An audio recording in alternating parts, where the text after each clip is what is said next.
Jomba, kuna vitu ambavyo unatakiwa uvifanye ili uwe the good sales person au uweze close business. Cha kwanza kabisa, jua thamani ya product yako, kwa sababu thamani itakufanya uweze kuitetea product yako hata isishuke bei. Kwa hiyo thamani ni muhimu sana kujua.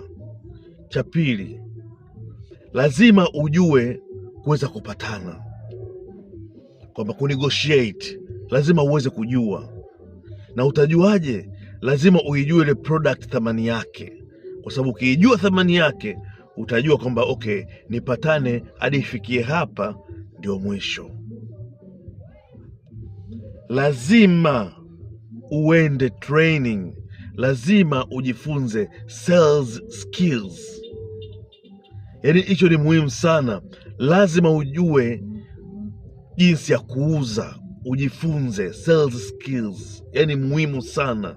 Alafu kama unafanya sales, una present mbele za watu, hata watu wakija dukani, lazima uwe na good presentation. Sasa good presentation unaipata vipi? Lazima uwe na uwe mzuri kwenye communication. Kwa hiyo you must have a communication skills, itakusaidia vile vile kuweza kukuinua.